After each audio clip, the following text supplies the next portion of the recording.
I saw her.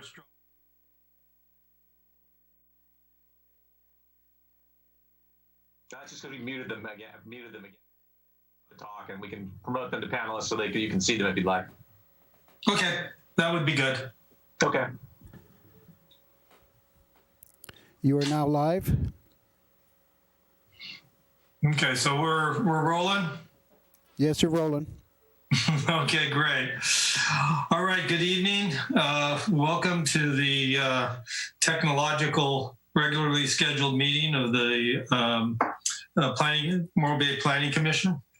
This is May 5th, 2020, and we're around 6 p.m. We have a full complement tonight, so we have a quorum. So I'll call the meeting to order.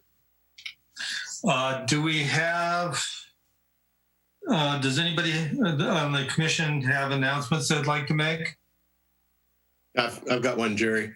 Okay. I believe the Morro Bay National Estuary is having a webcast on Thursday at 4 o'clock. You can see the link on their website. It's about the health of the bay. And so that should be very interesting for our community. Okay. Anybody else have anything they'd like to add? I'd just like to say I caught just a glimpse of Christina Johnson's talk on KCBX about the aquarium. And I think there's, they're in some dire straits. So as far as with all the schools being out and stuff. So, if there's anything that anybody can do to help them, that would be appreciated. So, okay, so we have, before public comment here, like to say that if a member of the public would like to speak on the agenda items or on public comment, if you're on the meeting, please raise your hand on Zoom, or if you're dialing in, please press 9. The co-host will be able to see how many attendees have their hands raised for public comment and allow them to speak one at a time. When you go to speak, you'll need to unmute your microphone. And so hope this works for people. Yes, we have 2 in the queue. They're for the items that are on the agenda. Okay, so next item we have coming up is the consent calendar. We have the current advanced planning processing list. The staff recommendation is to receive and file. Does anybody have any comments or questions on this? Okay, seeing none. Okay, there you are, Jesse. You just popped back up on my screen. Do we have a motion? I'll move that we accept the consent agenda. I'll second. Okay, any discussion? Okay, seeing none. All in favor, say aye. Aye. Aye. Opposed? Okay, motion passed unanimously. Okay, at this point, we're moving on to public hearings. We have one item tonight. That's item number B1. And this is case number UPO-284. The site location is 1001 Front Street. And it's a review of a conditional use permit that was approved by the Planning Commission on May 16th. Do we have any ex parte communications? Anybody would like to state? Okay, Michael? I met with Mr. Garamore and Ms. Novak back in March, I think, at this point, and walked the site and discussed some of their concerns. Okay. Susan? And likewise. Okay. I did the same. I think Joe and I were on the same visit. Did the same thing. And Jesse? I did the same thing. I'm not sure what day I can pull that up if we need to. Okay, and I also met with them on site and marked the site with them. So I think we all got firsthand knowledge of this. Okay, so at this point, I'll turn it over to the staff for their presentation. Thank you, Chairperson Moore, and good evening, members of the commission. This is my first time doing this, so I will attempt to share my screen right now to start the presentation. Hey, Cindy, I'm sorry. We were supposed to, for some reason, I missed public comment on items not on the agenda. Was there anybody in the queue for that? Yes, we have two people. Nobody's got their hand raised. Okay, so those two people are. It's Kathy and Gio for the. It's Kathy and Gio for the item. Okay, that's okay. I'm sorry, Cindy. So let's. So we'll open public comment and then close it, and we'll get on to item B1 at this point. Okay. Sorry about that. That's fine. Here we go. So yes, this is 1001 Front Street. This is a public hearing request for a CUP minor modification, case file MIN 20-003. It is a minor modification or amendment, they mean the same, to the precise plan conditional use permit UPO-284, which was approved by Planning Commission on May 16th, 2012. The project was also reviewed as a business item by the Planning Commission on February 18th of this year. The applicant is proposing, in response to that meeting, the applicant is proposing minor modifications to public access improvements and establishment of the master sign program. The project location is shown there on your screen at the corners of Embarcadero, Front, and Beach Street.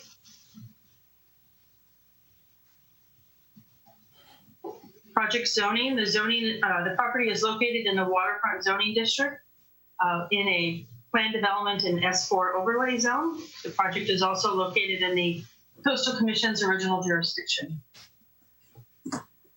As stated, the conditional use permit was reviewed by Planning Commission as a discussion item on February 18th after the PC requested it be brought forward over concerns regarding public access and compliance with the conditions of approval on the 2012 planning permit. The discussion topics at the February meeting included the lateral access pathway, the Beach Street gate, and the public access near the south parking lot by the Fish Market's walk-up order window. Here is the, excuse me, skip a slide. Just to recap, here is a slide that you all saw at the February meeting. This is for informational purposes, really, but it shows an aerial image of all of the approved uses on site. And on this image, you see in yellow the coastal access pathway, also known as the Harbor Walk. Here's the approved 2012 CUP precise plan. The areas shaded in gray are the required public access. And here is the applicant's proposed CUP minor mod plan. This also shows the public access area shaded in gray. On the left side of the screen is the north side of the lot, which is where the Beach Street gate is located, and on the right side of the screen is where the Fish Market walk-up window is.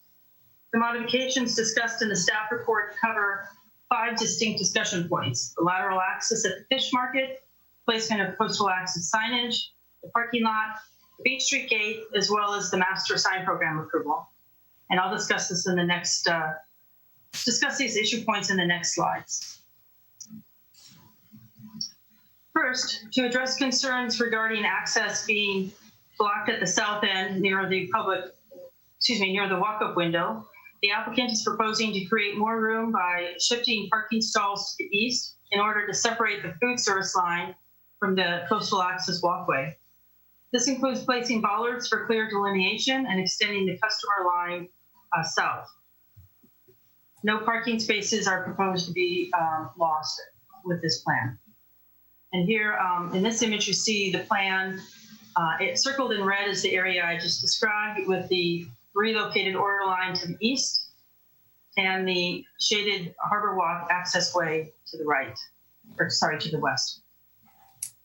Here's a recent photo of what this looks like currently. And I'm going to try to use my little laser pointer here. So bear with me for a second here while I pause. Okay. So in this area, you see the end of the bollard area as it currently is, and it extends to about the first parking stall with a small sign delineating order line versus coastal access. And then this area is the proposed location of a new 18-inch by 24-inch coastal access sign. Secondly,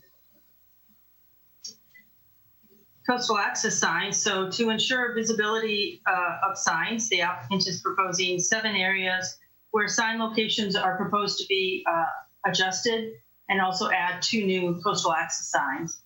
The first 2 on this list are signs that I just showed you in the previous slide.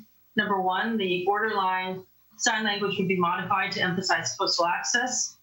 A new sign would be placed at the railing along the bayside just south of the fish market building. Number 3, the coastal access sign that's on the southwest corner of the fish market building would be relocated to the patio windscreen.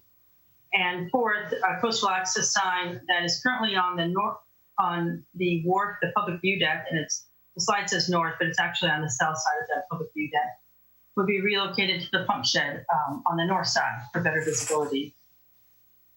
Here's with a copy of what those signs 1 and 2 would look like. The fish market walk-up sign on the right, and the new railing sign on the left. And this is our standard coastal access sign, excuse me here. Our standard coastal access sign that we see in other parts of the waterfront that brands this as the Morro Bay Harbor Walk.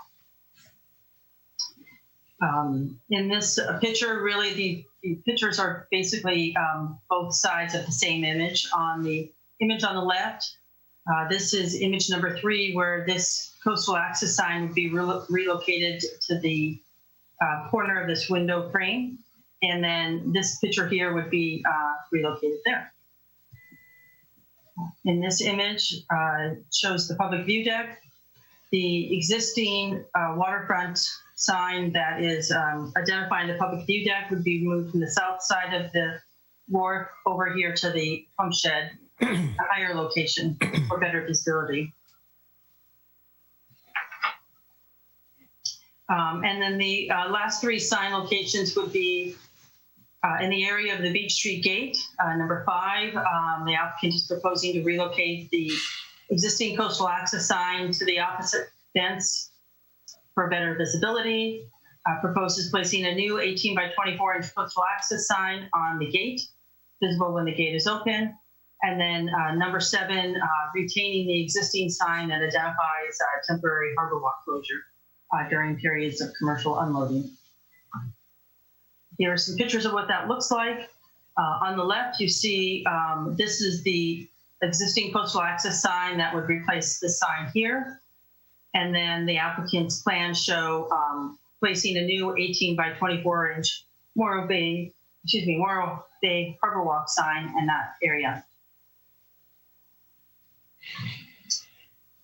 Third issue point, parking. The applicant proposes to revise the site plan to restripe the 4 existing parking spaces in the north lot to a 30-degree layout. This would minimize vehicle encroachment into the walkway. As a result of this, no parking spaces are proposed to be removed.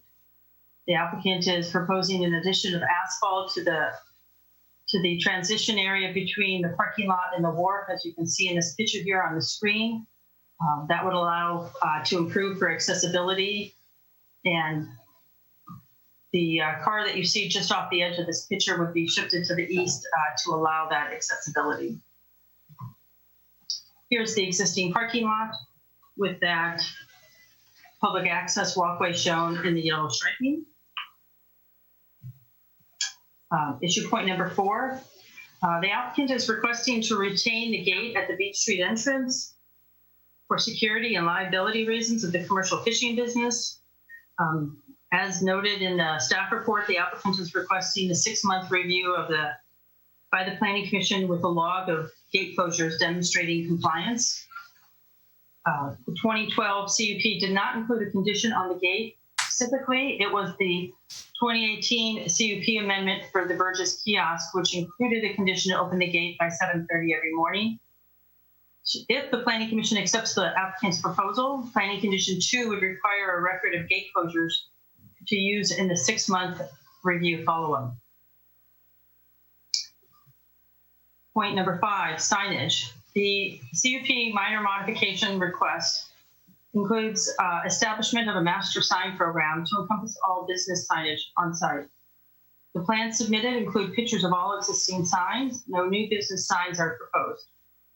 The total signage, including menu boards, is 236 square feet, where 123 square feet is allowed. And just as a point of clarification, the staff report said 120. It's supposed to be 123, as shown on this slide. The city sign ordinance does allow for sign allowances to be exceeded with approval by Planning Commission. Although it does exceed the base sign allowance, this master sign program approval would memorialize signs on site, which do not appear to be excessive for the property due to the number of businesses for which it serves, as noted on the slide, and the multiple street frontages and pedestrian access. On this image here, you see the existing business signs on site. Planning condition number 1 would be, is recommended to require sign restoration of the 2 Godfather signs. And these are older signs. You see them on the top of the slide there. In conclusion, the proposed amendments are minor in nature and intended to more fully comply with the project's original conditions, and also intended to address the comments given by Planning Commission during the February meeting. The proposed modification is consistent with the CUP and coastal development permit. Staff therefore recommends conditional approval of the project by adopting PC Resolution 10-20 for the CUP minor modification MIN 20-003 to the CUP precise plan UPO-284. And that concludes my presentation. Okay, thanks, Cindy. Welcome. Do we have any questions for staff?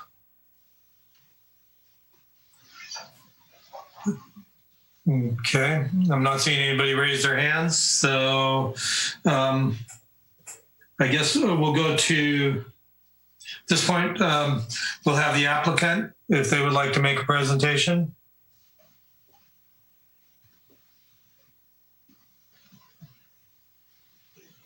I'm moving Kathy to panelist, and I'm going to do the same with Gio. And I'm bringing Jesse back. Okay. Did we really need him? We lost him.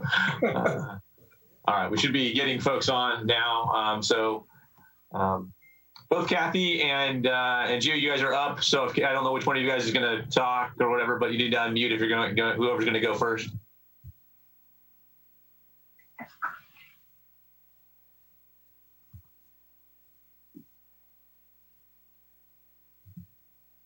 Okay, I'm not seeing anybody come. There we go. Okay, I think I got it now. I had to get the screen to come up. All right. Okay. Good evening. Hi, Kathy. Welcome to the club. Thank you, Jerry. I appreciate it. Yeah, all this technology stuff right now, it's like, oh, it's crazy. But I appreciate the Planning Commission doing the extra efforts to do this kind of stuff. Just for the record, my name is Kathy Novak, and I'm here representing Giovanni DeGaramo for this project tonight. Before I begin, I'd like to thank staff for meeting us after the last commission meeting so that we could discuss the options and also formulate a plan with modifications that were supported by them. I would also like to thank the commissioners for meeting us on site so we could show you and discuss the proposed plans. We really felt this was a much better way so we could give you a comprehensive understanding of the site and the constraints, as well as an ability to point out the proposed modifications.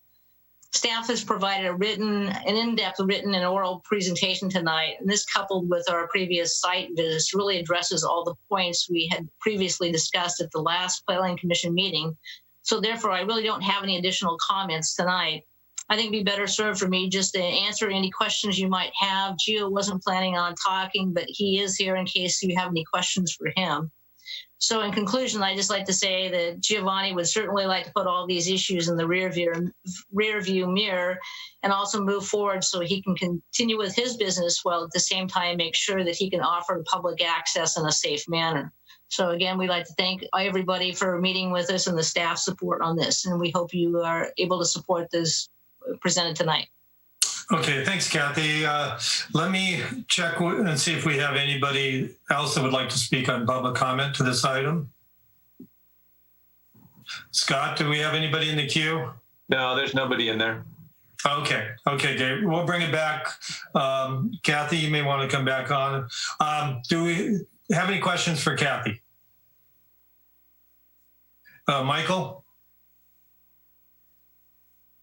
Kathy, I just want to, if you could state for the record, what's the position about the gate being retained? Can you talk a little bit more in depth about why the operation feels you need the north gate on the project? It's very important for security purposes. I think that in your staff report, we really did go through and address those points. At nighttime, we've got the fuel dock down there. Giovanni's had some problems in the past that if the gate is left open at nighttime, people will have illegally placed oil products and et cetera right there by the fuel dock station. And then Giovanni's responsible for disposing of these things. We have issues with people coming in and ransacking and trying to start his equipment. He's got videos of a certain person trying to start one of the forklifts down there. There's no railings on the wharf down there. So at nighttime when it's dark, because it's not well lit, then people could have issues with falling off the wharf, which would be the last thing we would want anybody to do. So it's a lot of security issues. And I think really Giovanni's trying to do his best here at opening the gate at 7:30 in the morning. We said once before that commission meeting that he got the time wrong and he apologizes for that. But he's committed to opening at 7:30, closing it at dusk, and just for public safety. And then his protection for the fuel dock, the fuel supply down there so somebody doesn't get in there and start monkeying around with any of the equipment on the fuel dock and causing any environmental issues. No follow-up to that. One of the citizens that communicated with the Planning Commission, I'm not sure how people see those. I think the message from Mr. Green's on the city website, that we got some other correspondence from Ms. Winholtz as well. But one of the things that was brought up was the idea of, if the gate was retained, taking down the wooden pickets that are in it and making it more transparent through the chain link. Is that something that you've thought about before? I don't know if we really thought about it. When I saw that comment this afternoon come through, I did go on to Google Earth and I looked. And when the gate is open during the daytime, when it swings out with the wood pickets in the fence, it's really not blocking anything because it swings out toward the bay. So if anything, it's hiding some of the double check valve and the fuel dock building down there. And the other side gate really is just, it's really not much of an issue. It's just, you can't see there's like a carport shed where Giovanni puts his equipment and that kind of stuff and is protecting that.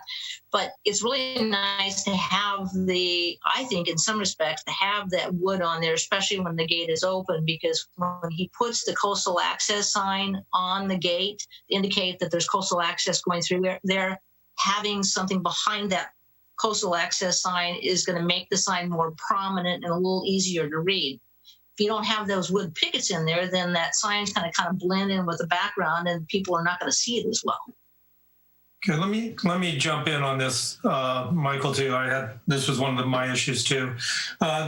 Kathy, have you thought about swinging it from the other post so that it comes back up against stack instead of swinging out, and it does block some of the bay view that way?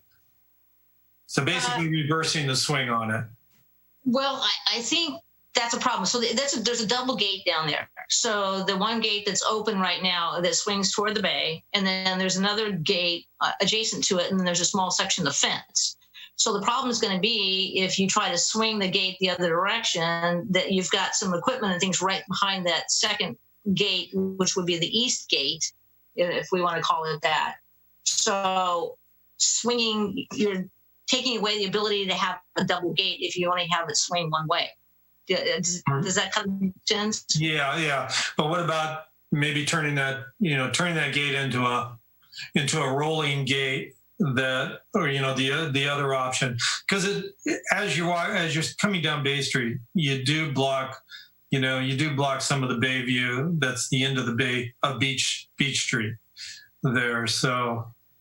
Well, I actually went through Google Earth this afternoon to look at that very issue, and it really doesn't do much of a view block, because you've got the fuel dock building behind the gate, and there's a double check valve, and there's some things. So there's really only a little tiny portion of it that you could say would be blocking the view. And then putting a slider, there's not enough room, because again, it's a double gate. So you can't really slide it across the Stacks building, because when you pull it towards Stacks, then you'd be rolling a gate in front of the windows that are at Stacks, because there's just not enough room for the double gate, the width of that gate, to make it into a rolling gate.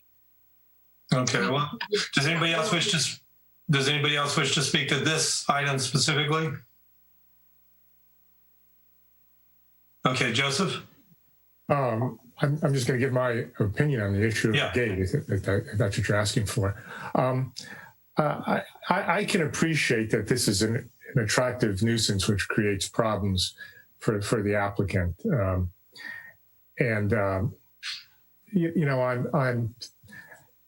I'd like to give him the benefit of the doubt and maintain the gate and see. Joseph, let me interject here a little bit and just say this is still for questions. All right, we'll go to comments. I'm sure we're going to have a discussion on this. Okay, I'm sorry. I thought that's fine. Michael, I interrupted you. Is there anything else you'd like to ask Kathy? No, that's the main questions I had at this time. Okay, then Joseph, do you have any questions for Kathy? No. Susan? Nope. Okay, and Jesse's dropped out of my queue, so is he still on? He's there. Okay, I don't see him. So Jesse, did you have anything to say, ask Kathy about? I did actually. I know. Well, let me phrase this in the form of a question, like Alex Trebek. Yes. Would Mr. DeGarmore be opposed to a chain with signage hanging from it that is more of a psychological barrier than a physical one? That's not going to do any protection for security at nighttime, because the idea here is trying to prevent the public from accessing behind that building and having access to the fuel dock property and the wharf and all the equipment at nighttime. During the daytime, the gates open so that people can go through there, so that we can maintain that public access. And then the chain idea would only be up, or the gate would be closed when the commercial fishing activities are going on, like it's a part of the permit. But a chain won't help at nighttime. Okay. I'll take that as a no. Okay. Do we have any questions for the applicant on the pathway? Does anybody have any questions for her on that? The lateral access through the property? Okay. I have a question on that for you, Kathy, on that. Through the property, there was on the original plan that was laid out and was approved by Coastal Commission, the tanks were set, on the wharf or further away, so that there was more of a straight line access through the property. The way you're proposing, you have a jog that goes around the two tanks. Why were those tanks put there instead of putting them where you had originally planned for what you put into the application for the Coastal Commission? So where the tanks are right now, if you're looking at your site plan and you look and you see the shaded gray area that's indicating where the public view deck is, there's a 12-inch elevation change between the wharf, which would be to the left, which is in the white, and then to the right, the gray for the public view deck area. Giovanni had problems, even though he had like a stripe on there indicating that there was a hazard coming up. People were tripping off of that area, and then he actually had forklifts drive over that section. So he turned the tanks around so that he could block that portion of the wharf so people wouldn't trip or fall off that 12-inch elevation change. So what he's trying to do here is trying to accommodate and leaving the tanks. The tanks are hard plumbed in right now for because they need to have recirculating water. But what he's trying to do here, because he realizes that there is this transition, and the only way that you could completely level off the transition would be to tear out the whole entire wharf and then redo the elevation. So what he's thinking here is that if he can come in that transition area and then add some asphalt so that he can slope that transition area down around the tanks, then that gives a little bit better transition for people coming down the coastal access way than sloping down onto the rest of the asphalt and onto the public view deck. It really is not going to help to pull those tanks, or at least that one tank back and make it on the wharf, because again, we have that elevation change there. And the way that when you were on site and we were looking at it, we all felt, I think, that was the best thing to do is add the asphalt in there and just leave the tank for protection for that drop off. Okay, that section, as we talked about on that section of the parking lot, it is on fill, so that you could have some of that elevation ground away and reset, and then a little bit longer ramp and a straight shot run through there, and still have protection for that drop off there rather than jog around it. I know it's would require more work, but it's not infeasible to do. It just seems like we're working around something that wasn't on the plan, that was put there ad hoc and wasn't approved to begin with, and then now we're jogging around that. So that'll be something that we'll need to discuss a little bit more. So, if I can add on to that, so for clarification points, so the elevation change is already there. And even if the tanks were removed, you'd still have that elevation change there. So it doesn't really change from where it was in the original permit with the tanks running the other direction. So what we're trying to do is try to make this safer. If we start trying to add ramps in, then we're slowly going down this path of how far do we go? Because once we start doing some things, we start triggering some other ADA requirements, and then pretty soon we're looking at, well, then this is not ADA accessible, that's not ADA accessible, and then we run down this path that we could be doing a lot of major changes.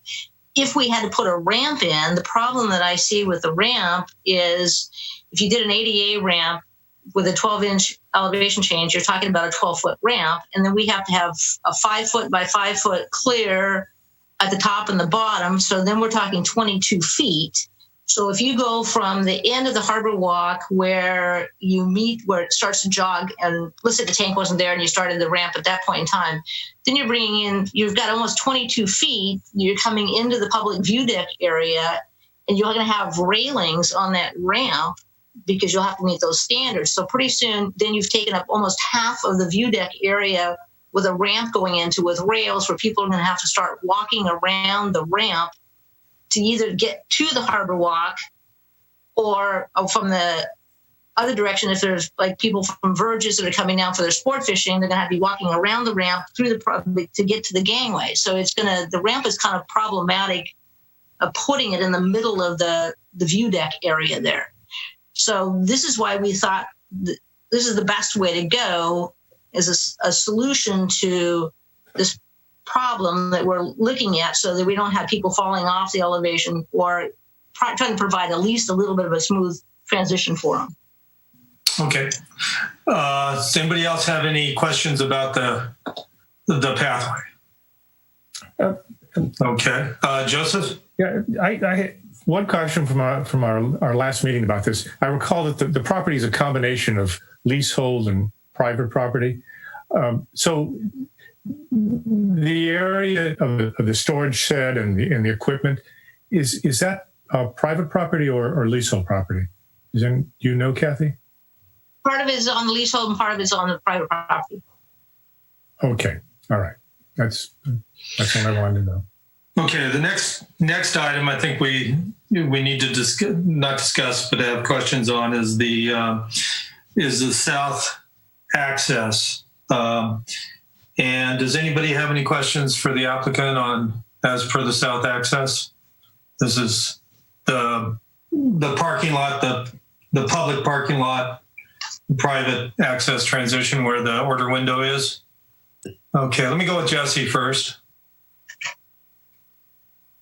Well, I mean, I know I'm trying to not phrase this in a disrespectful way, so let me try and, with all due respect, we've all been kind of seeing pictures of folks during this crisis time that shouldn't be there. Number one, number two, aren't socially distancing, aren't wearing masks, things like that. That's not the point of this, but.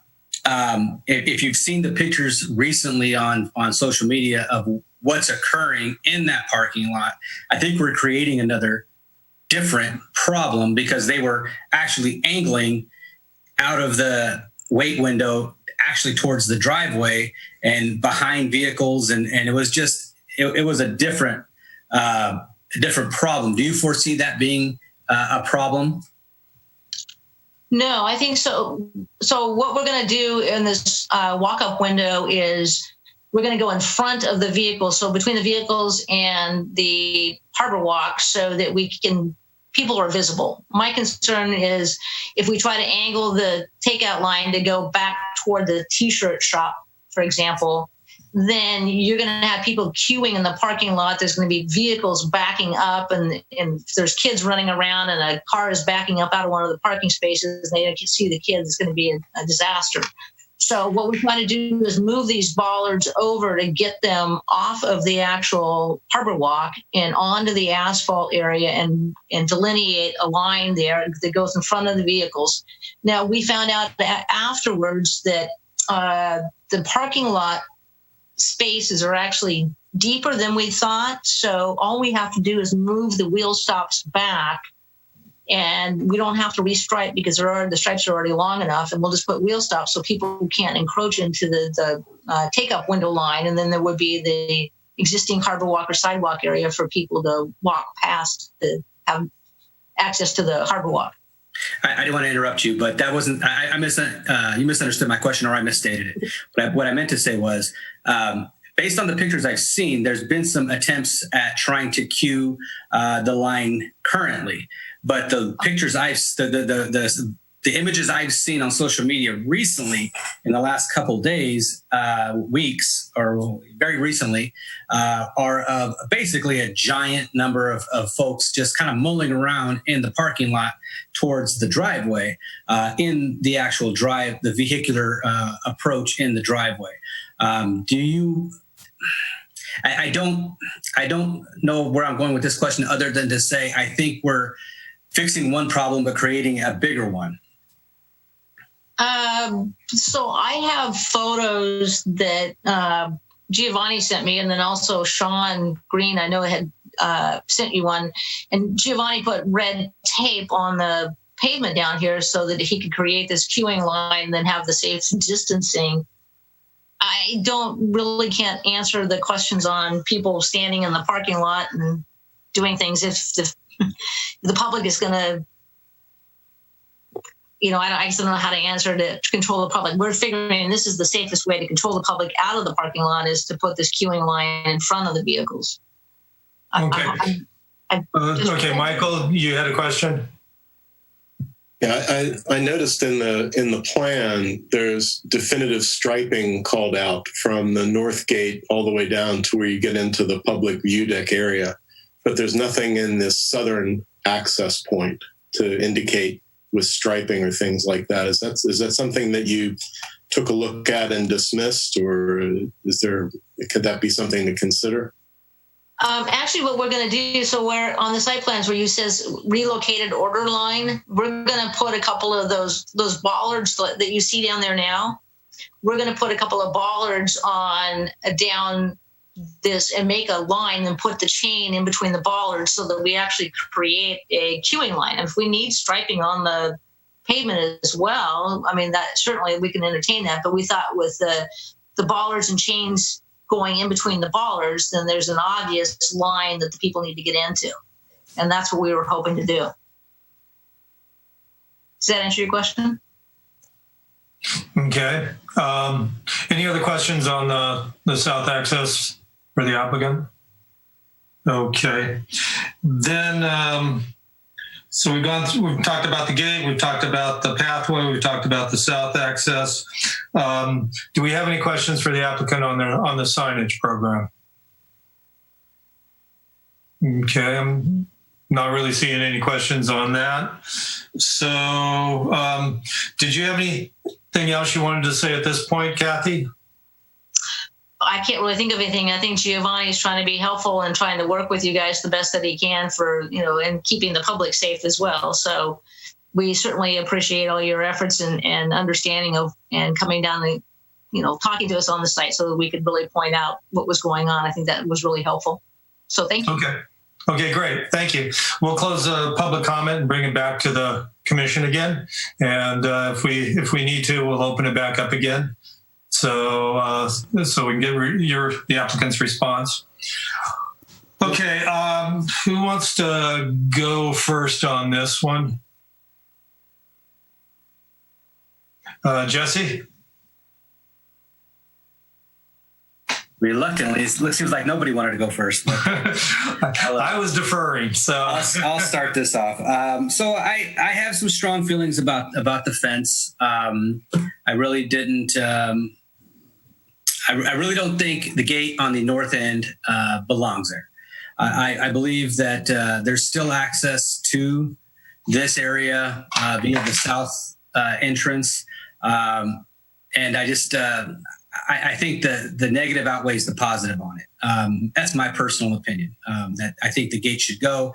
We should have some sort of a chain and some cones or something non-permanent, maybe a psychological barrier to keep people from wandering in there if that's necessary during operations. But I think the coastal access issue is too significant to leave it there. That's just my opinion.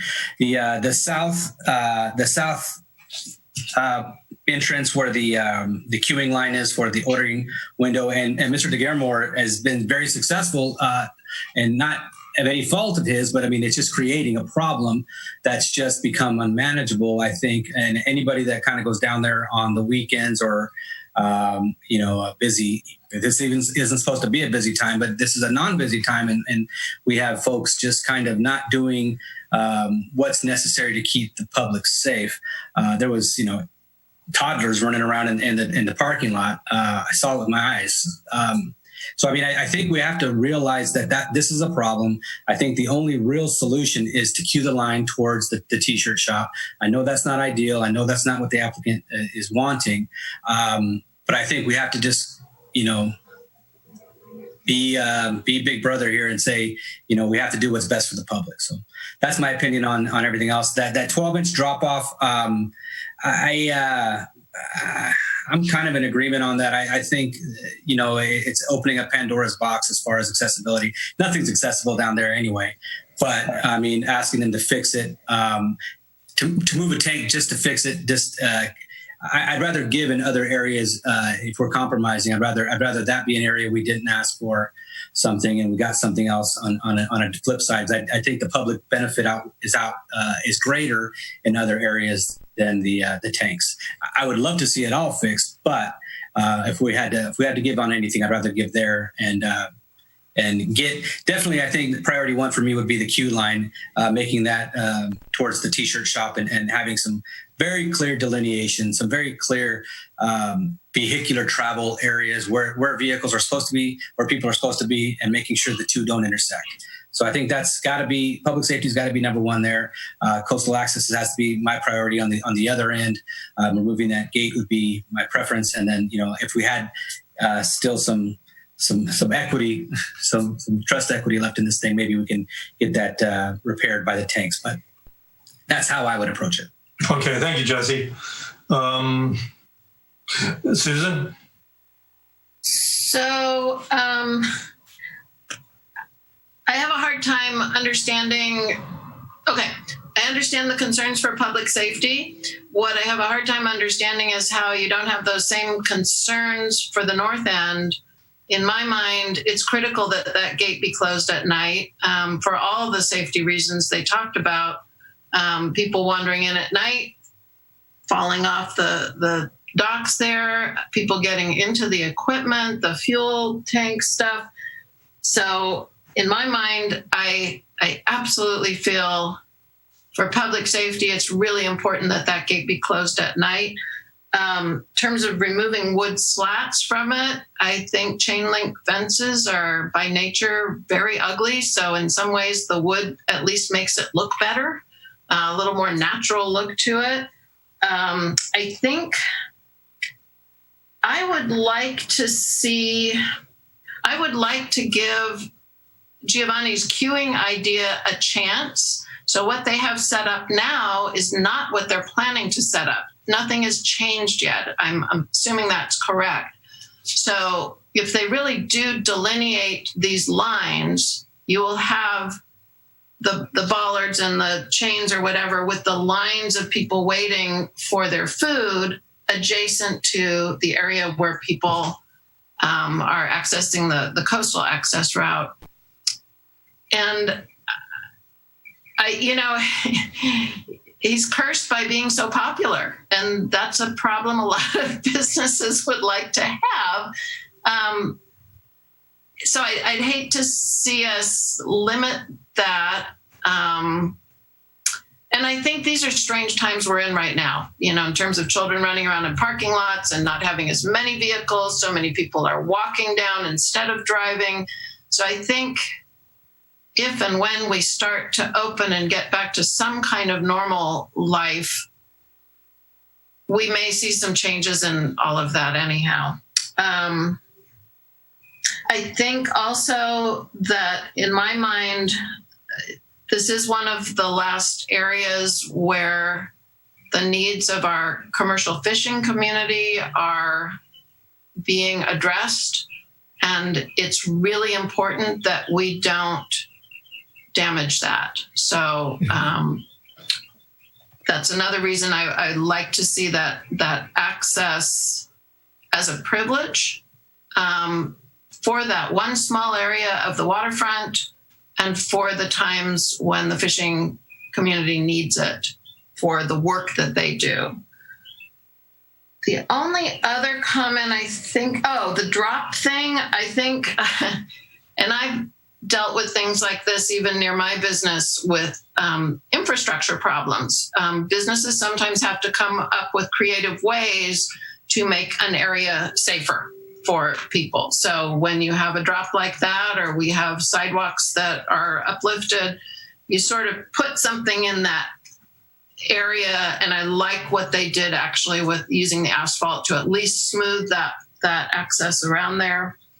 The only other thing I had, and it's very minor, is those signs, the Codfather signs, the restoration of them. I love the old weathered look of them. And, maybe if you just put some polyurethane over them or something. I have the original Taco Temple sign in the garden at my shop. And we did have that repainted and restored. And it's just not the same. I wish we had just hit it with some polyurethane or something ahead of time so you kept that vintage look to it. That's minor. You do what you want to do with it. But so those would be my comments. Okay, thank you, Susan. Michael? I'm sorry. Yeah, Michael, go ahead, and Joseph, you'll be next.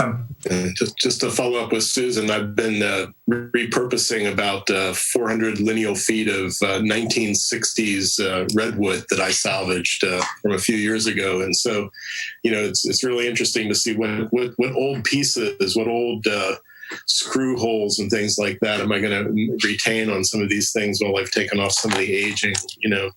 This is a fantastic parcel. I love that we have a working harbor, and I as I mentioned last meeting, I was happy to retreat the walkway off of the wood path so that those operations have more dedicated space there. I think people are pretty flexible once they're in that zone. I think walking around the tanks is okay with me.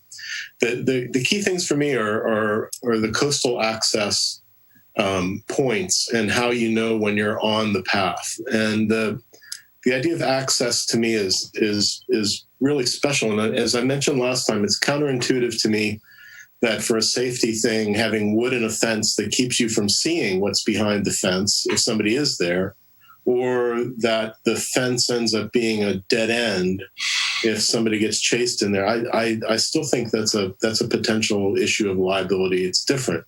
I'm willing to look at the opening of the gate with the agreed upon times to see how that works with monitoring on that. So I'll accept the gate with the monitoring that we'll come back and look at that at a future date. I like the striping.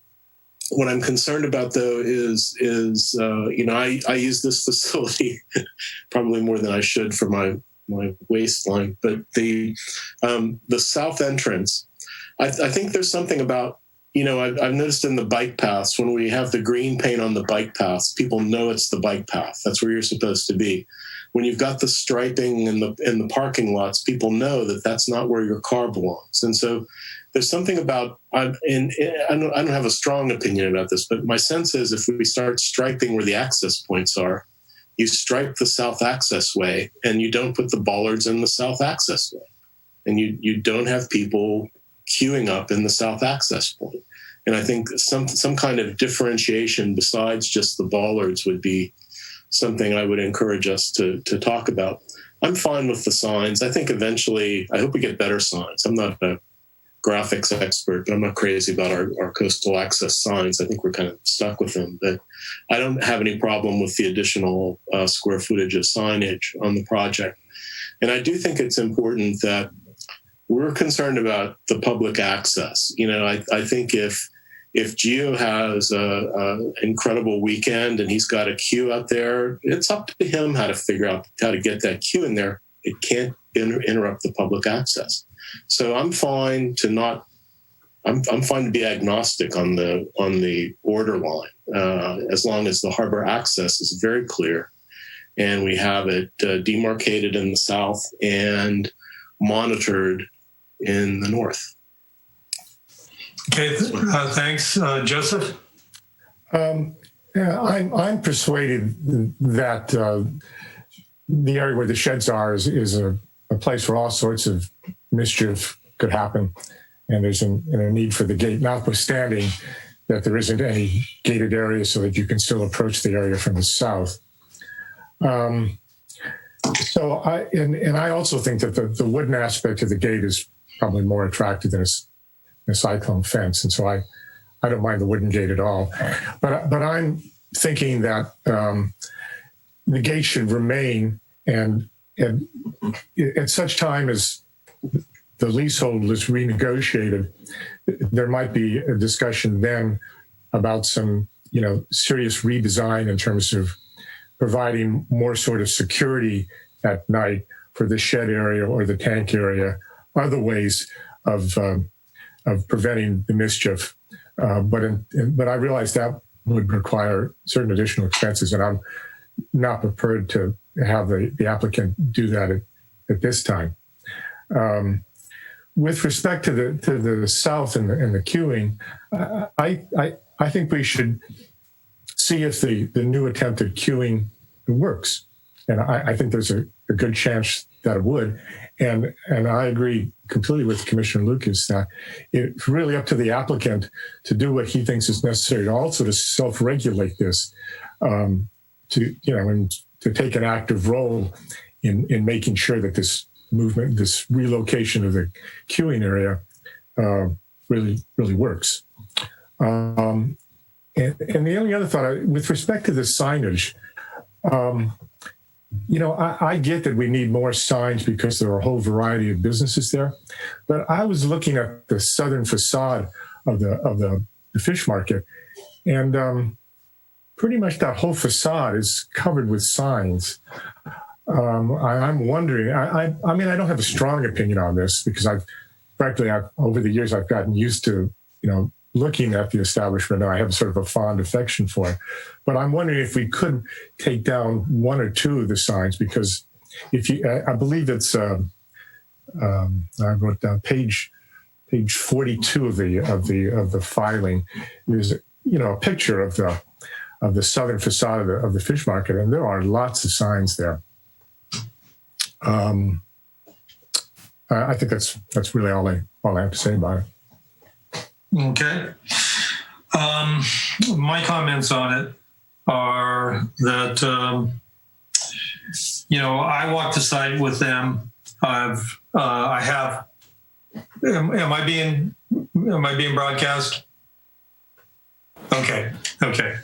All right. So I walked the site with them, and we discussed several of these items, and I basically came to it's a philosophical difference between should private enterprise and private business be utilizing the public space, especially the lateral access for the public access for their private enjoyment and to their benefit, and not the public's benefit. And so that south access is the 2 points that I have the biggest problem with are the south access and the gate. The south access, I don't believe that the bollards are going to do the trick. I think people are just going to step over them, step around them, stand in the way, and lean up against the railing and wait for their orders to come out. There, it's. I saw that today, even though there were 3 or 4 different people there. 2 of them were standing over in the middle of the public access waiting for their orders. So I don't think it's going to work. Saying that, due to the extraordinary situation we're in, I'm willing to let them give that a chance and see if they can make it work. But I think it needs to be reviewed at the 6 month and the 1 year anniversary on this also, to see that it continues to work. But I don't, with this in the North Gate, I don't think it's the city's responsibility to make sure that a private business that stated that they were not going to do this, that we have to monitor them to be in compliance with what they propose to do. And so I think it's up to the applicant and up to them to make sure that this is going to work out and not be put back onto the city to be the gate, quote unquote, the gatekeeper on this. They need to make sure that they're in compliance with what their CUP and what their plan stated that they were going to do, and they should not block the public access, the lateral access to the bay. That is one of our most important assets that we have for the community. The entire community utilize this, and it's the attraction. It's one of the attractions why that business is so good. Not the only reason, but one of them. And so he needs to protect that, and they need to make sure that stays free and clear, and that's up to him and not up to the city. So I'm willing to go along with a 3 month and then probably maybe a 6 month and maybe a year review on this to see that it's continual and that it does work out. As far as the gate goes on the north end, all written on one of the plans and in the condition on the Coastal Commission originally, they required the removal of that gate. We do not have any gates. We required the removal of gates throughout the lateral access, or a couple of the projects that we required the removal of the gates on, where they had gated and they had blocked it off. I'm willing, once again, to let them go with the 3 months to see how it works out. But everybody that is running, that has a commercial enterprise in this whole town has problems with vandals, has problems with people coming onto their property. I am nowhere near, my commercial property is nowhere near as attractive as an attractive nuisance as this. And I still have people, several times a month, I'll have people having gone onto the property at night, to see what they could do, theft, all of that. This happens, and it's one of the issues of having a commercial property. And it's one of the issues you need to take care of.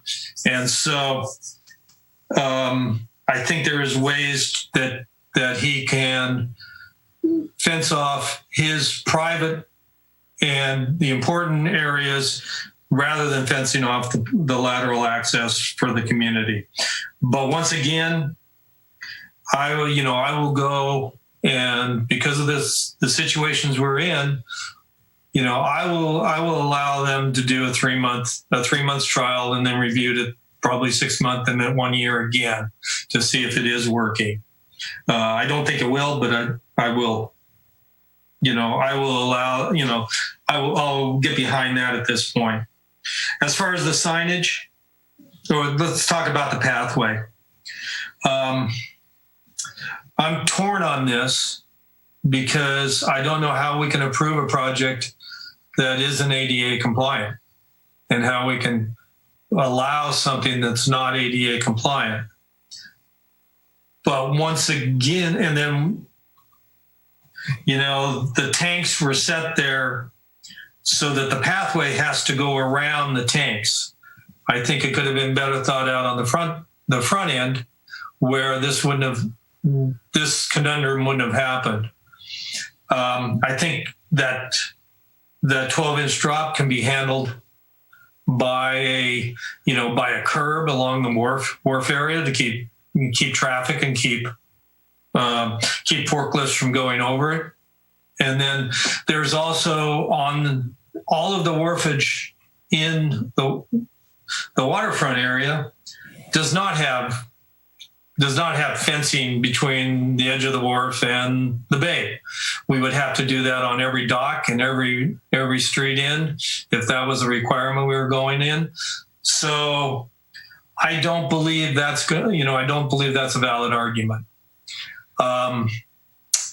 Once again, I will allow them to come through with their solution to see if it works. If it doesn't work, then at the 3 month, 6 month, and 1 year review, we can then take a look at it and require it to be done what I would assume would be the correct way. As far as the signage, I think Susan had a good idea on that. I kind of like the funky Codfather signs and stuff. They're just they give it a little bit of that unique character. I'll let them handle that the way they want. It's tough to create a patina, so I give them. Only time does that. I think there's a lot of extra signs there, but I'm not gonna pick nits on this one. Okay, Jesse, you raised your hand on this. Yeah, if I can, it sounds like I'm in the minority on this, and maybe that's. I actually agree with you, Jesse, but I think.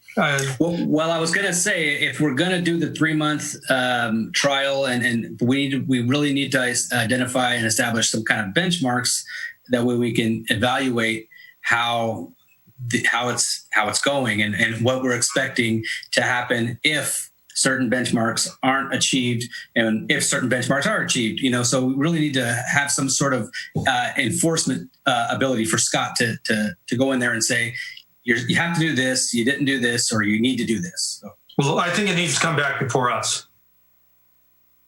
That I don't see I don't want to put it back on Scott. I think it needs to be a review by the Planning Commission. So what would you think appropriate benchmarks would be? I mean, how would we evaluate their performance? I mean, I don't know if that's the right word, but that's a very good question. The south gate needs to be logged when it's open, when it's closed. I mean the north gate, the south end. There needs to be people going down there, and it needs to the traffic needs to be controlled by the applicant and not by the city. Personally, I think that either the window needs to be moved so it's on their property and the queue is on their property, and that's where it should have been in the first place. They created this nuisance by the design of their restaurant. It's not the city's problem. It is their problem. They're using a public resource for their private gain by pushing the queue out into the public parking lot instead of having it on their property, which we would require anybody else to do. I know this is not going to be a popular thing for the applicant, but just food for thought. In evaluating these concerns we have, it occurred to me that the only real way to do this would be to have some sort of camera focused on the harbor, on the south entrance, and on the gate area. We could see what time it opens. We could see what time it closes. We could see how often we're getting impeded traffic through that area. I mean, if there's another way, I don't know of it. I think that's a great idea, and in my discussion with them as we walked the property, they said they were already doing that, or would be doing it. Another camera on the queue for the parking lot, I think would be valid. So, who else would like to chime in on that? Is anybody have? I mean, my concern about things like cameras are, how do you measure? Again, the graphic on the ground, I think, gives you a very precise thing that says, hey, the bollard's in the walkway. And I think if you don't demarcate it, it gets abused.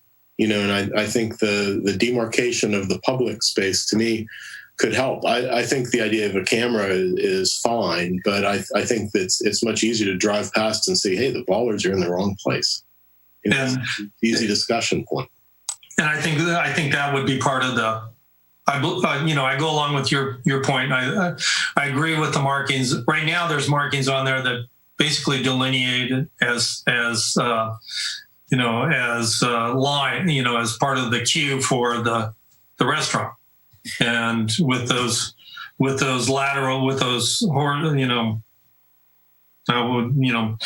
perpendicular markings there, marking off the spaces, it's showing that, people don't go here.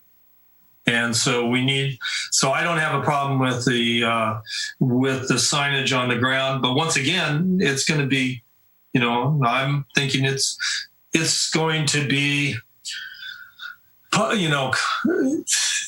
everybody's going to want to lean up against the railing to look at the otters. They're not going to want to be 5 feet away, which we actually should be required an 8-foot lateral access, not a 4-foot lateral access like there is. We should be requiring an 8-foot lateral access all the way through that property. So at the bare minimum, I'm with you on the marking, and I'm with Jesse on the cameras. I understood the bollards to be fixed. Am I missing that?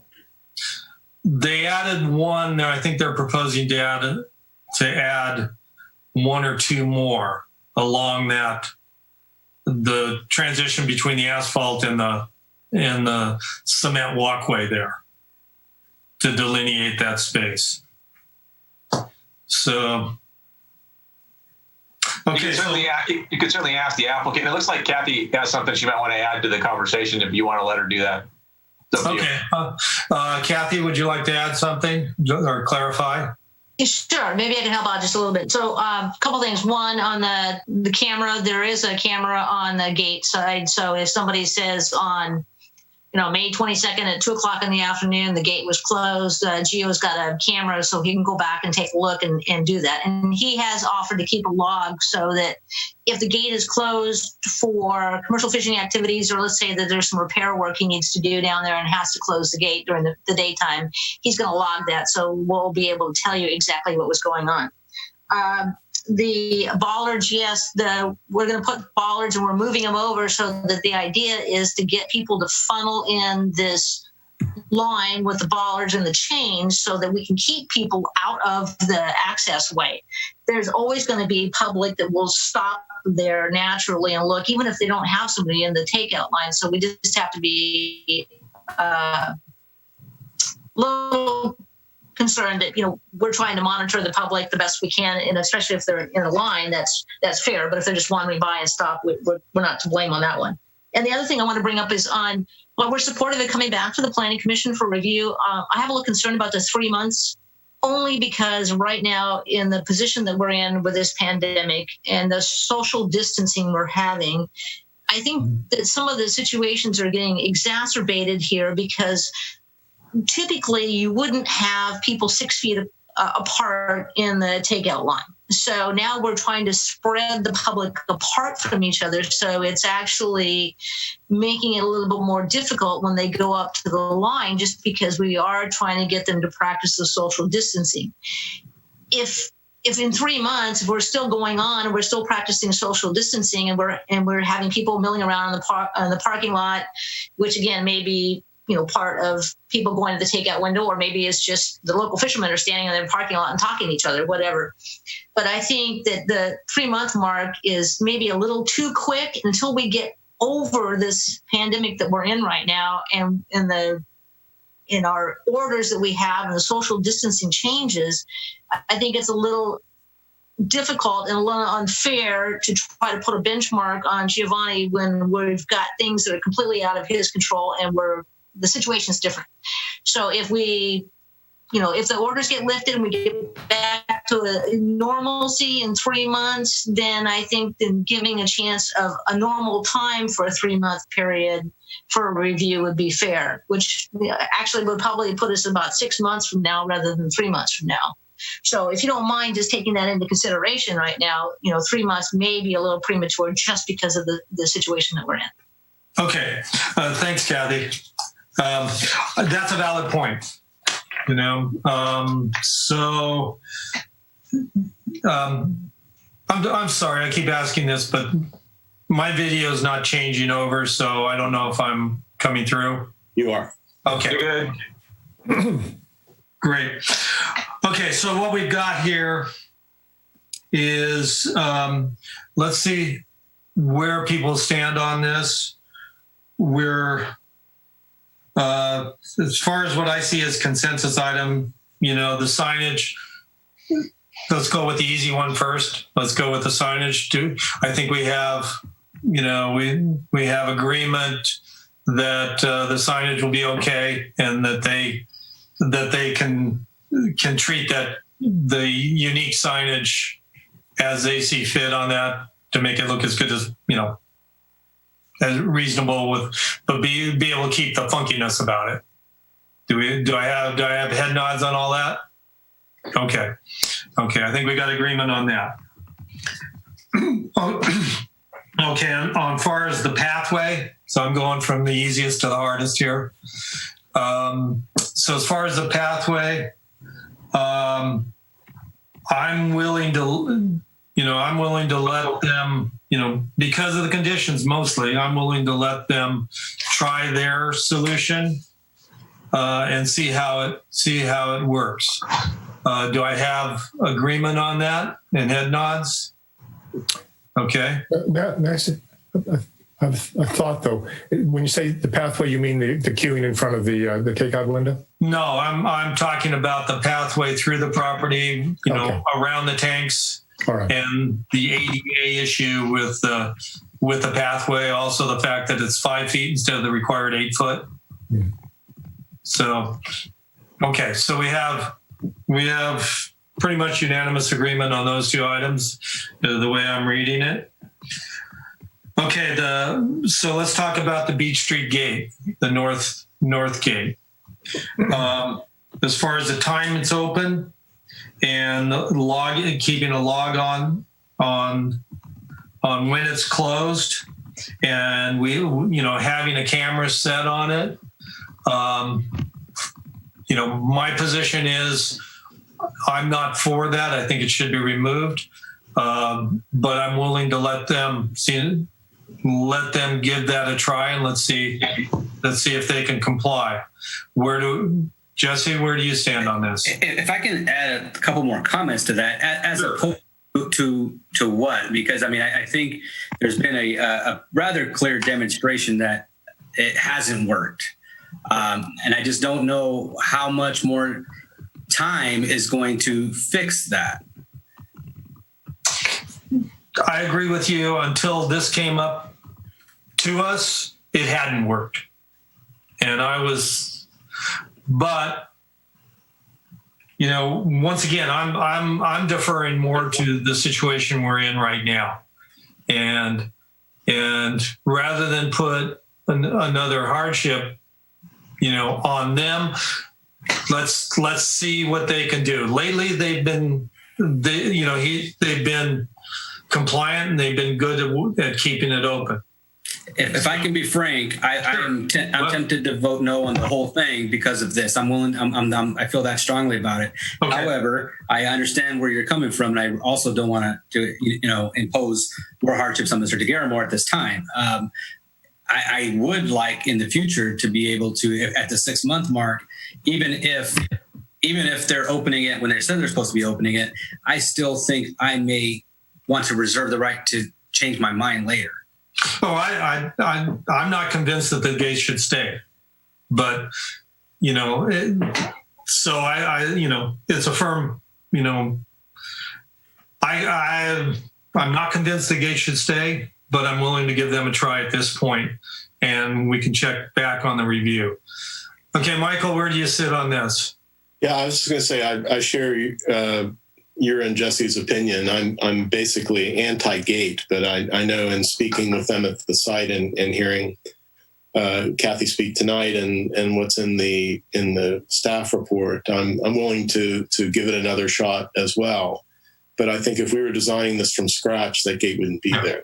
And right. I think we need to have that in the record that it's only under kind of extreme conditions here of economic turmoil and some other conditions we're still figuring out how to live with, that I think we should see how it works.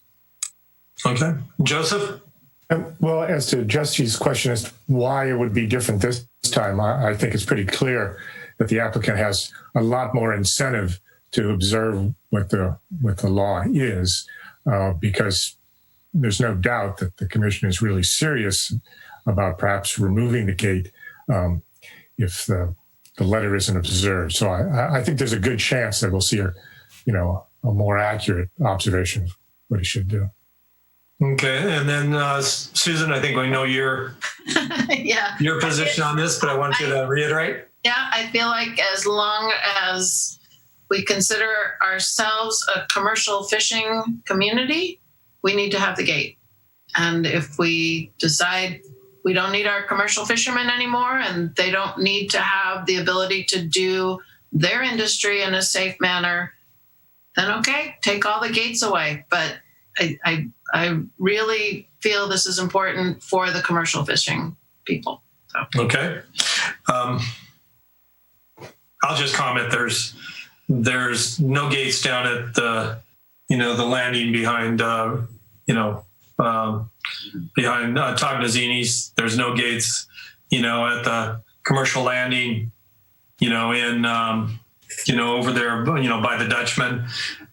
So there's, I'll take issue with you on that, but is there a fuel dock there? They don't have the fuel there, do they?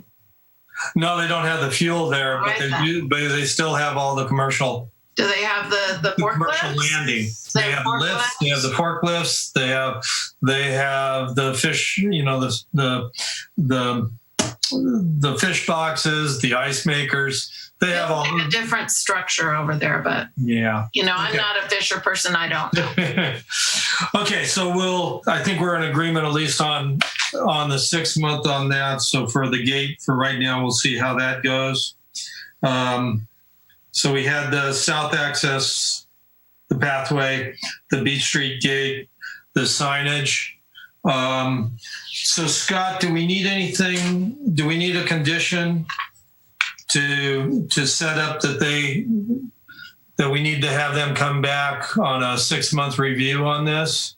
I believe that Cindy can verify this, but there's already a condition on there that they come back in 6 months. I think we do have to alter, if you guys are fine with the signage, we do have to alter the sign conditions. Cindy, is that correct? Yeah, so you should decide if you want to remove planning condition number 1, which would require restoration of the Godfather signs. And condition 3 is the gate closure condition, which would require them to maintain a record of gate closures for 6 months and then come back to the Planning Commission in 6 months. We could certainly add in the review, of the queuing line to that as well for you. Happy to do that. Right. Yeah. Okay. So do I have a Joseph? Well, could we return just a moment to Jesse's point about how the queuing line is going to work? What I'm going to I can foresee, if we come back in 6 months, that there's going to be some anecdotal evidence that it didn't work, and then there's going to be anecdotal evidence that at times it did, and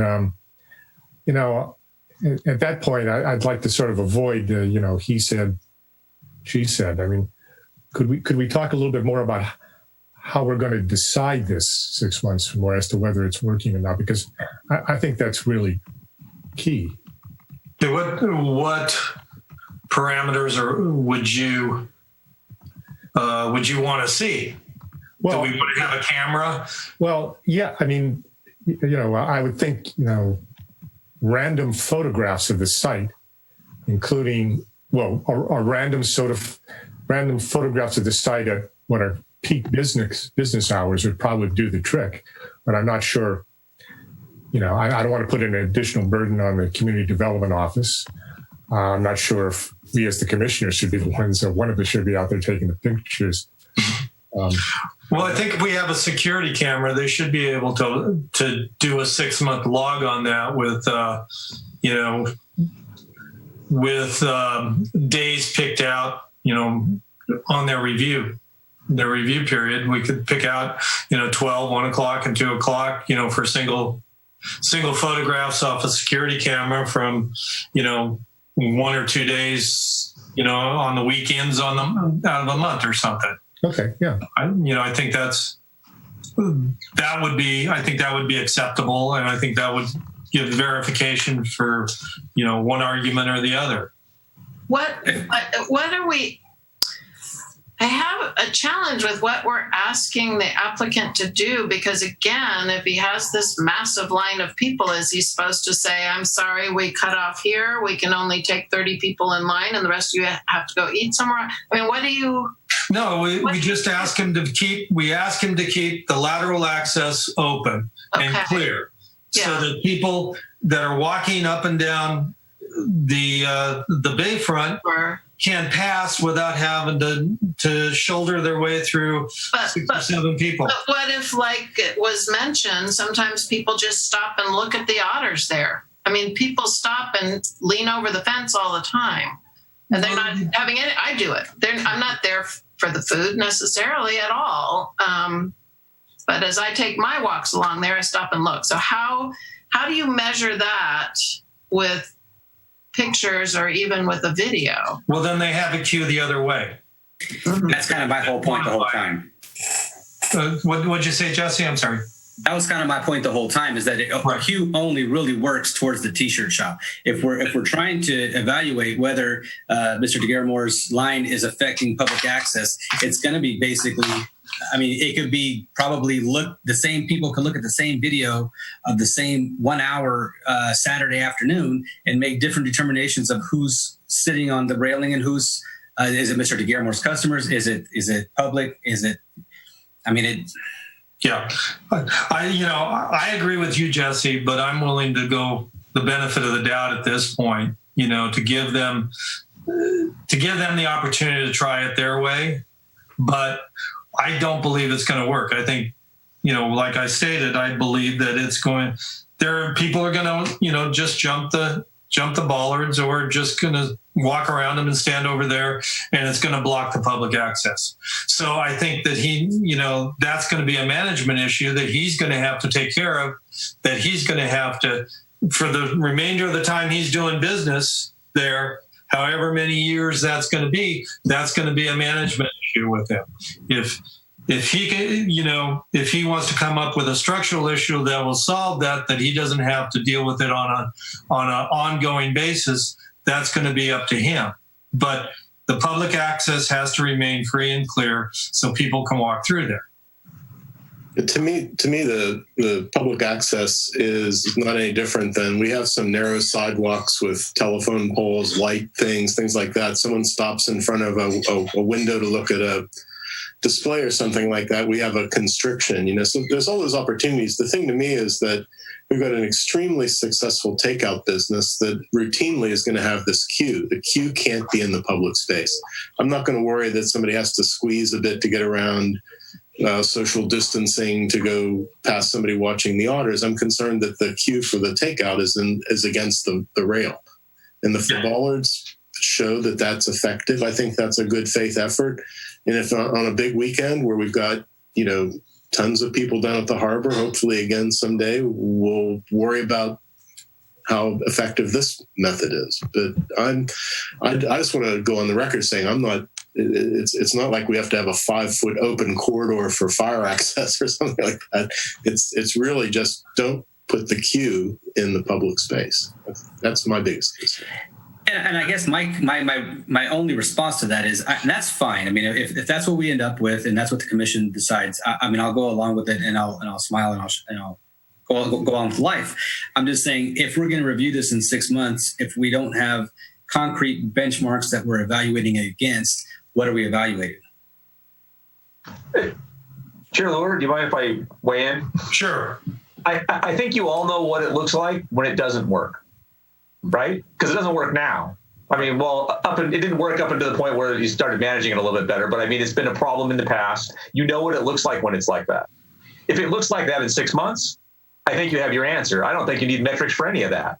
I think if it's still doing the same thing and you can't walk by there, and sometimes when I've gone by that location, there's just a mob of people in and around the line, right? That's the thing that we need to stop having happen, right? So I think we'll all see that. I go down there 5 days a week when I'm in town. So I would see it frequently, and I'm sure all of you go by it frequently as well. So I don't know that the metric thing is as much of an issue, because I think you know what you want it to be, and I think you know what you don't want it to be, and I think there'll be consensus once 6 months from now when we pick this back up again. Okay, Joseph. I just want to say. The situation currently, or up until very recently, has been egregious. So what we're really trying to do is not achieve perfection here, but just to avoid an egregious situation. Again, that addresses people who are not ordering food and only looking at the Otters, or even if there's occasionally, some infractions, some invasion of the boardwalk. We're just trying to eliminate a situation which really isn't tolerable right now. Agreed. Okay, so then I think we're going to need, are we in agreement that we'll give this 6 month, a 6 month trial, and we'll review it in 6 months and recommend to the applicant that best option is if they, put a security camera out there that they can, show videos, that would be the best way that they could quantify this, and we'll know. And like Scott said, we'll know if it's not working. So then the other thing is we'll need to amend the conditions on the sign to allow the unique and character of the patina on those existing signs to remain. Okay, so do we have a motion? Excuse me, Chair Lohr. Okay. Yes, thanks. Do you want to modify the sign condition, or do you want to just delete it entirely with just a verbal comment that, restore the signs in a manner that, keeps the eclectic nature, but allow them to do with it what they want, whether that's polyurethane or just, the point being is that not adding the condition. Right. I'm comfortable with not adding the condition. What is the rest of the commission? I agree. Agreed. Okay. It looks like we have an agreement on that. Thanks, Cindy. Mm-hmm. So we'll eliminate the condition. I think it was planning condition 3. Is that actually no? Condition 1. Condition 1. Okay. That's the gate condition. Okay. I can't go back and forth on my electronics that fast. Yeah. So yeah. All good. Okay. Okay. Great. So do we have a motion? Does someone wish to attempt a motion on this? Michael, you're up. I'm looking for the proper place here. So it's under the recommendation, Cindy. Is that it? Page 1 of the staff report. Do we conditionally approve the project resolution 10-20, which includes findings and conditions of approval for the CUP MIN 20-003 depicted on the site plan dated April 14th, 2020, and further amending it to drop clauses 1 and 3? Is that only condition 1, not 3? Condition 1. Unless you want to eliminate the gate condition. No, I think we want to keep that. Okay.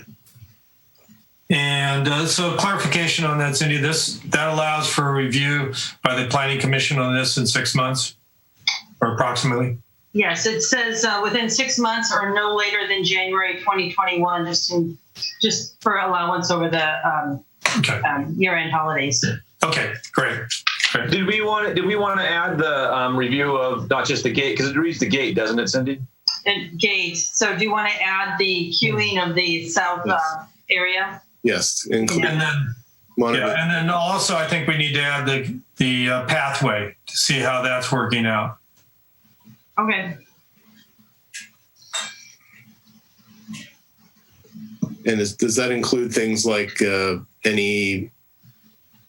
what's the official complaint to staff? Do you file complaints when they come in about people who are concerned about the conditions? Do we have a way of notating those things? You mean if we receive complaints about any of those items? Yeah.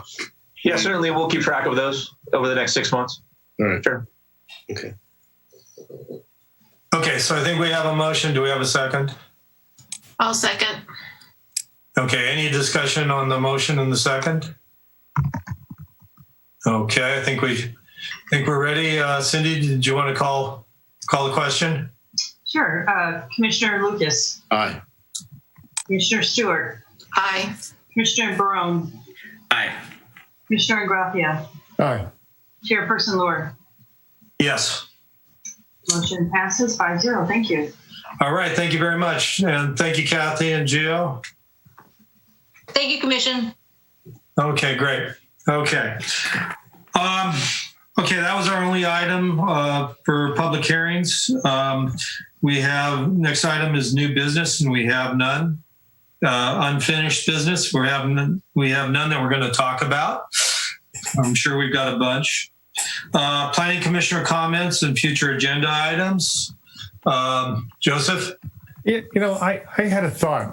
From time to time, we're talking about the Embarcadero and having it be a one-way street or perhaps even closing it off to traffic at times. Now I'm thinking in terms of this pandemic and the restaurateurs and the need for more space in the restaurants.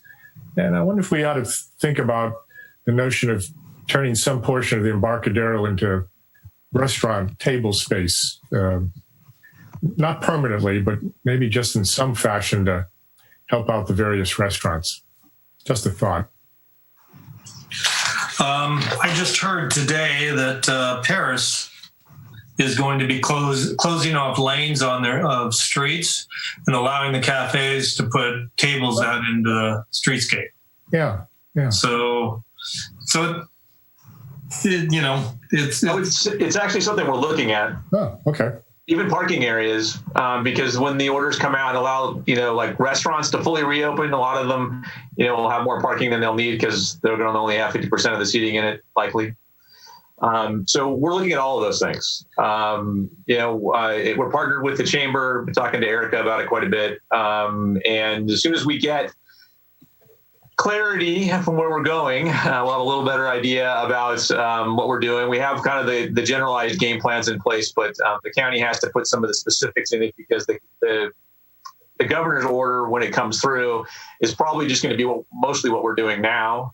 But there's the ability for some of the the counties in the state that are doing well, meaning they don't have a lot of cases, like San Louis, and to have more things open. You just have to submit the application to the state, and then they'll approve it, and they agree with it. So we're working on things like that. So we are looking at some of those options. Yeah, I know that there's no comments or things like that, but I mean, the place I always think of, I used to love to take my students up to a place called Belden Lane up in San Francisco, which is a narrow alleyway between some of the mid-rise structures, and all the restaurants spill out into the street there. It's one of the most delightful places. The idea of dining outside here is we're so gifted with an incredible climate to do that. I would think that would be a great thing to have the business community see if they can get some, consolidation on that thinking. Yeah, that would be great. Be a good time to consider shutting down the Embarcadero between Pacific and Harbor, like we talked about years ago. Yeah. Okay. I had an item I wanted to bring up also, just to see. I know we have no money to do anything particularly, but we do have the housing element, so I'd like people to kind of think about this. The basis of this too is that there's been a homeless issue here. I had direct, face-to-face, action with that, or basically, when they moved the homeless out of the creek next to the high school, they moved up to the state park and the creek up there. And so there was a steady traffic by my commercial property. And so they were interacting with my property quite a bit there, security problems and all that. Also, just on the Dog Beach, there was an encampment there that had kind of grown up over the last several weeks and was just moved out. What I would like to see is us maybe do some different thinking on this and see if there's some parcels of property that the city has under lease, such as storage, the storage area for the RVs and the boats over by the park area there at the end of 41. Maybe we could create a parking lot area that would give a little bit better conditions for some of these people. And I know this would be just a massive headache, but it seems like this may be the time that every community should be doing something. It seems ridiculous that a homeless shelter costs close to $750,000 per bed, but maybe if we could find a parking lot and some porta potties when the whole crisis is over, and create a location that would be somewhat better managed than having people sleep in the creeks or sleep on the, have their RVs and campers parked on different side streets throughout the city. That maybe it would be worthwhile and would help solve some of the homeless problem without creating an attractive nuisance. Does anybody else have any thoughts on that? Yeah, I very much agree with that. I mean, vagrancy can only be against the law when there's a viable place for homeless people to go. And as long as they don't, you certainly can't punish them for not having a home. Yeah. Anybody else want to chime in on this or keep their hands clean? I mean, I just know. I mean, it's a great thought. I mean, of course, everybody would love to be able to solve the homeless problem, be next to the cure for cancer, and lauded. But I mean, I'm willing to entertain and as part of the commission any thoughtful exercise in that direction. I just if we have one, I'm all ears. Okay, Scott, let me ask you this: are there grants available to do something like that? To do a parking lot with semi-supervision, or?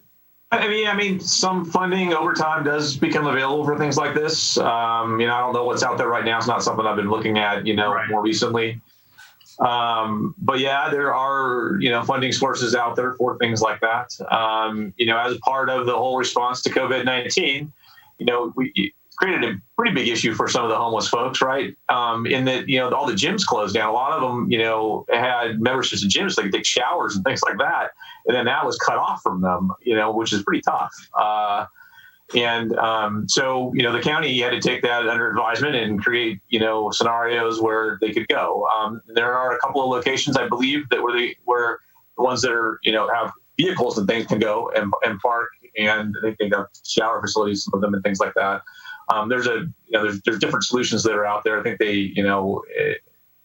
that was in addition to coming up with places in case, where they might be able to be housed if, they became ill and those types of things. Right. Yeah, I was going to say, I think this is a great thing. I think it's one of those things, though, it's not going to succeed with the city as the only entity. I think a lot of I know the faith community we're part of in Los Osos has a tremendous buy-in to what's going on in some of the efforts over there. And I would imagine there are other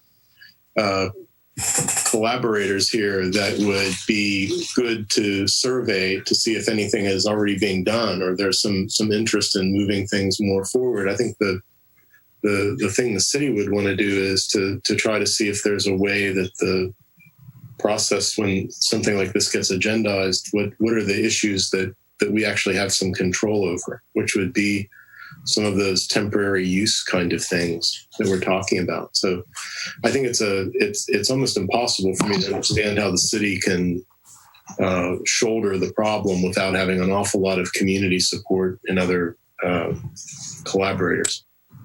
Yeah, I agree. I think the idea about you mentioned the housing element. You have the draft, and then hopefully you're starting to look at it because I'm going to bring it in front of you soon. But that is, some place where, policies could be put in there for, to have the city, potentially go look at things like that. There's an implementation section in it, that tells us all the things we're going to go do. Certainly, something along those lines wouldn't be, out of the realm. One of the this is a scary thought, but one of the issues is we have, driving around, I see all these church parking lots, and they're empty 6.5 days out of the week. So maybe partnering with them and giving them the temporary, zoning clearance that something maybe could even be set up in some of these parking lots that are underused, most of the week. I think it's especially timely because we just have no idea what's going to be happening in the larger macroeconomic picture. I mean, we've already seen what happens to our own city's finances here with 2 or 3 months of damage, and we're liable to have a significant increase in the needs to address these issues that go well beyond what we've had before. And it would be great to maybe be ahead of the curve if there is any way to be ahead of the curve on something like this before, we have a much more obvious problem than we have now. Anybody else like to speak to this or any other item? Okay, Jesse? I have another item if we're done talking about that one. I just wanted to kind of say my piece about the city's finances. I think we all have to be realistic as a community of the impacts that have occurred and are going to continue to occur for the next foreseeable future, and make some hard decisions. And we're all going to have to temper our expectations on what the city can provide and is going to be able to provide, and just got to pull together and everybody do their part. I just wanted to say that. Right. One other thing I wanted to bring up too, Scott, if it's kind of maybe a question for you too, is that over this last weekend, I've just been noticing that we've had a lot of houses filled. Some of them are Airbnbs, or I know that they're not. I've seen new cars and bunches of new cars in some of these houses that sit vacant during the week. Where are we with tracking, illegal Airbnbs and picking up TOT from them, or? So for the illegal ones, we have a contract with Host Compliance. They monitor all of our vacation rentals in town, both legal and illegal, and through them we send out notifications and things like that to stop them from doing that. We're getting ready, I think, here to issue some citations for some of them. It's not something. Been spending a lot of our time mostly on, as it relates to code enforcement, on issues more related to COVID-19. But this is one that's been sort of lingering out there that we needed to circle back around on. And I was talking to the code enforcement officer about it last week and going through what the citation process would be. And so we're going to be doing some of that coming up here pretty quick. So yeah, we're also, we get complaints, also in relation to COVID-19 for, vacation rentals that are operating legally, people coming in. We have a lot of, you're all aware of this, we have a lot of second homes in town. Over 20% of the existing housing stock are second homes. And so you get those folks coming into town too. So I would say about, half of the complaints we get related to, it's an Airbnb, it's not an Airbnb, it's somebody, that has a second home here who's coming here, or their family's coming here. If they're not, that's a violation of the order, in case anybody wonders. The order is shelter at home, not shelter in Morro Bay. You don't live here. So those are technically violations. The process the police department has taken and we have taken in community development is education and warnings. And then last, option is to issue a $1,000 fine. And we can do those things. We have issued some warning letters, and the next time we have to talk to those folks, potentially they'd be getting a $1,000 fine. They're not going to heed, the direction. That's assuming things don't, change here in the near term. So we are actively monitoring those things. There's a county, call line that some things come in, complaints come in through as well as through PD, as well as through my department. Okay, great. Thanks, Scott. Yeah, I just noticed a giant uptick on multiple cars parked in driveways where there usually isn't any car at all. So I was assuming too that it was, was not the best situation for a shelter at home situation in the COVID-19. So we have multiple families coming together and staying here for a weekend. It's, doesn't seem to bend the curve like we would want it to. But okay, anybody else have anything to say on? Okay, then Scott, do you have any comments?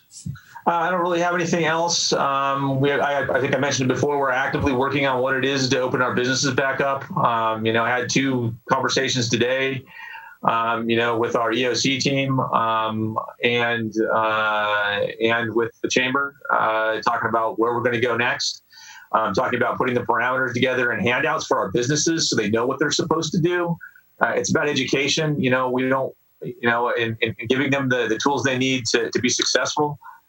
Chambers conducting outreach to our business community right now, different sectors like restaurants, retail, service, commercial folks, that type of thing, and having meetings with the different sectors or offering them up Zoom meetings to give them educational information, because I think things are going to be changing, and the orders are going to be changing both at the state level and the county. So we want to be prepared. We are actively partnered with the county and working with them through this. So we're all messaging the same thing and we're pushing the same things and trying to get that information out to our community. So that's what we're doing right now. It's what we'll be doing, through this, the next 5 to 6 to 7 days. Hopefully, we might get some direction and ability to open some things up starting next week, maybe middle of the week, something like that. So that's what we're working towards. Other than that, you have on your next Planning Commission meeting agenda is the Haslow Affordable Housing Projects coming forward, coming back to you, I guess I should say. You saw it on concept review previously, so something to look forward to. All right. Thanks, Scott. I just want to wish everybody to, stay safe, and we'll adjourn this meeting to the next regularly scheduled Planning Commission meeting on May 19th, 2020 at 6 p.m. through another one of these wonderful teleconferences. So good night, all. Night, everybody. So long, folks.